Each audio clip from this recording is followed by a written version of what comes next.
in marketing and international business in New Zealand, and how I've seen the country as a whole innovated and how the people there help drive the innovation for that country. So first of all, anyone here know where New Zealand is, right? It's at the end of the world. People tend to mistaken us to be part of Australia. But so because we are so isolated from the rest of the world, we had to get out of our comfort zone where New Zealand was forced to innovate. And at the same time as well, because we had to come out of our comfort zone, we had to be open. We were one of the first countries in the world to sign a free trade agreement with China and India, if I'm not wrong. So again, these are innovation lessons that you could take into consideration when considering when you're doing your video. An equipped ecosystem is very important, where the culture of a country, or for your case, an organization, actually encourage you to innovate. You know, trial and error is encouraged. And of course, the exposures, where you're given the tools, the channels, and the motivation to innovate or to bring new solutions to an already established organization. Now this is quite a unique experience. I was part of the New Zealand team for the Microsoft Imagine Cup. Anyone here heard of the Imagine Cup before? Now the Imagine Cup is Microsoft's premier world competition on student innovation, where we need to come up with new products. And I was proud enough to be part of the New Zealand team back in 2007. But that's a very interesting story I'd like to share with you here today. That is, when I joined the Microsoft Imagine Cup, I was the only non-IT and non-engineering student to join it. I was from another discipline, that's business. So how did I innovate? Because for this competition, unlike the Stanford GIT or the PDT competition, you have to innovate a really new technological product. So I'm going to stretch your mind a little, ladies and gentlemen.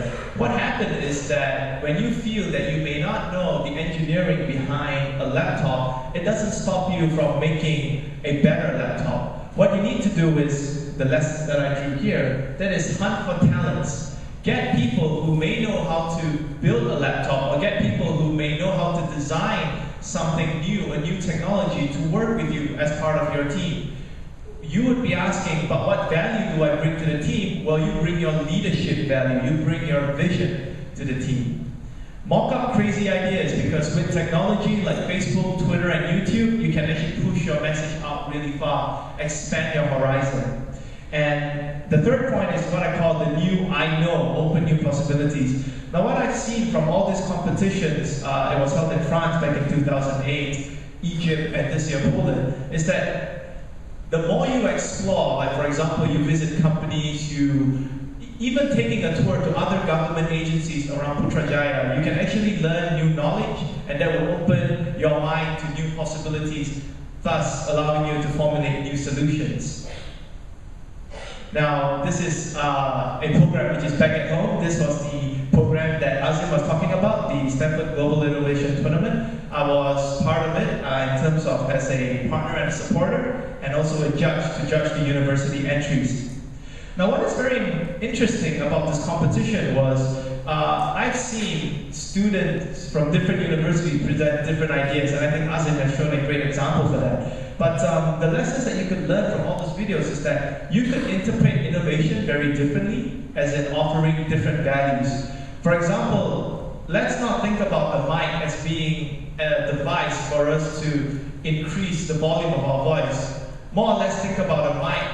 Don't think about the function, but think about the story, or think about the meaning you could tell behind it. That is innovation itself. You don't have to recreate, you don't have to add on to an existing product. Just try to retell the story in a more interesting way. Assembling a multi-talented team, if you have weaknesses that you know would take time to actually correct, get a teammate that will complement you, to strengthen the team. Know your target audience. This is important because, for example, when you create a solution, you should know what does the end person want and what do they fear. So if you start asking yourself these questions, these are the solutions that you can actually give and you can actually innovate. And of course, part of the innovating process, no solutions are bad solutions. It's all about brainstorming. Now these were the shortlisted entries. As Azim would have shown you a few, there were people who actually took a pencil, that was the mystery object from last year, and turned it into a symbol, where one of them actually, they used it as a rocket to symbolize where Malaysia has climbed in terms of development. So a pencil became a rocket. Again, that is not possible, but it's just the way how they tell the story. Alright, this is a personal project of mine which was supported by MSC Malaysia earlier this year. It's called the One Young World Global Youth Summit, which is the largest youth summit in the world, gathering 1,000 leaders from 192 countries over a 3-day summit. But what's very interesting about this competition is that mirroring the Barack Obama success of using social media as a campaign to get elected, all the youth leaders that were selected to be in London, this year was in London back in February, have to all win an election online. So you need to campaign online and get votes from Facebook users to actually send you off. And I was really blessed that I was one of the ones to represent Malaysia and was selected by the youth. But that's another story.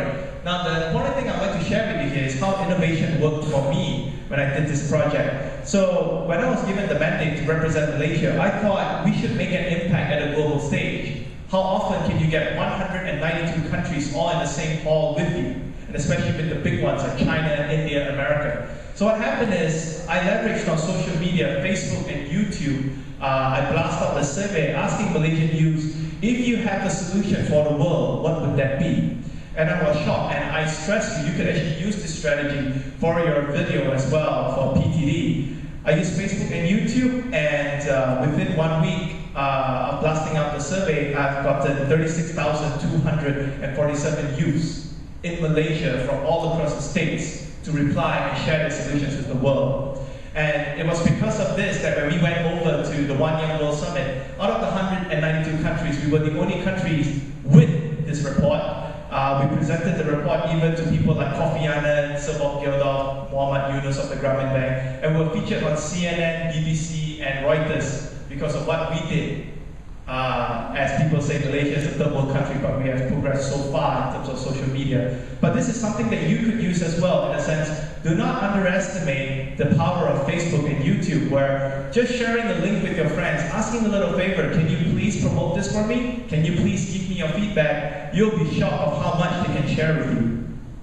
Again, the innovation lessons that I learned from this was leveraging on technology. You know, not only on Facebook, Twitter, or YouTube. If you heard about this new function called SlideShare, you know, try to Google Wave, try to use them to your advantage because they are free platforms. And also, don't think local. I understand that this is a somewhat government agency type competition, but you can always explore in communicating with other colleagues of yours overseas to get their ideas. What are their governments doing? What are their agencies doing that you can adapt and propose as a new idea for us to judge on. Digital referrals and reputation for networks. This is also a great platform for you to build your reputation online by taking up the social media challenge.